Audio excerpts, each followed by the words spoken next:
All right, good afternoon, everybody. I am Toastmaster Miller, and these are wise words from Tommy Lee Jones. A person is smart, people are dumb.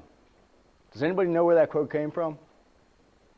It's a great movie, Men in Black, if you haven't seen it. Highly recommend it. And maybe just the obscurity of those words in context with that movie made it stick out to me, but those words hold true, have held true, and I think will prove to hold consistently true in the future. And I was reminded of this recently over break.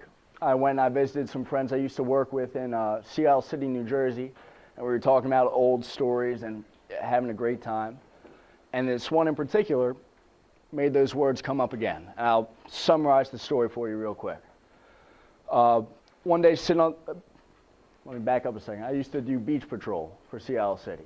So we were sitting on the lifeguard stand, and all of a sudden, somebody comes up, and they're freaking out. It was a surfer who had cut his brachial artery with the surfboard skeg.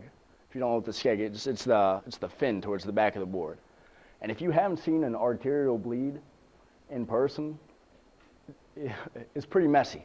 And for somebody that's either A, not used to seeing something like that, or is easily grossed out by blood and gore and stuff like that, you can get freaked out very easily.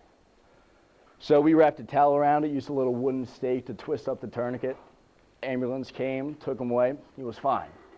But meanwhile, there's the crowd, there's the beachgoers that's watching, and being the verbose group that they're all, oh man, that's gross.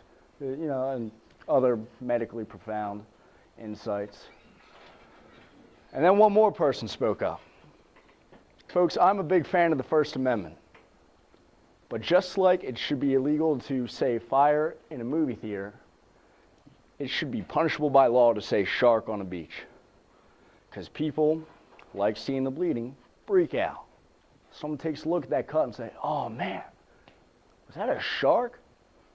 Now the word's out. Now everybody else is saying it, and we're not supposed to talk to them while we're dealing with an emergency. So we just kind of ignore it, get them off the beach, and go on our way. Well, the next day, it was a calm day, but I had at least 3 or 4 people come up to the stand with, how are the beaches still open? Did you hear there was a 13-foot great white that attacked a beachgoer on 29th Street?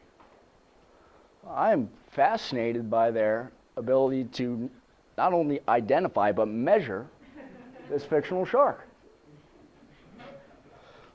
It's beyond me. However, I'm sure we all know that one person that has to say something, right? What's that quote? It's better to keep your mouth shut and be thought an idiot than open your mouth and prove it, right? So saying stuff like that, starting rumors, can cause a panic, and that just deteriorates the entire situation. And there are 2 things you can do to help that situation. Number 1, if you don't know about something, don't talk about it like you do, please. Because we've all been in that group, and since we are a Toastmaster, some of us might be that person. I know I have been occasionally that just, I haven't talked in about 15, 30 seconds. Let's say something. I don't always know what I'm saying, but I like the sound of my own voice, so I keep talking. The second thing you can do is if somebody is doing that, call them out on it so they'll stop. Now, don't be vicious with it. Don't say, oh, that's a load of crap. Shut up, please. Because then they'll get very defensive. They'll say, oh, no, I really do know this. Be calm. Say, oh, really, where did you hear that? Did you see that? And usually they'll say, no. Then how do you know? Right? And even if they do get defensive, if they know that you're onto them, if they know that you know they're full of crap, they will back off eventually. Now, I'm sure that most of you know this already. And what you can do with this is, as educated individuals, you have the ability to go and learn about things that you're curious about. So if somebody does start spewing bullcrap, not only can you stop them, but you can put the correct information in place. And in doing so, we can make a more conducive environment to learning and take back all the bull crap that people seem to love to spew so much. Thank you.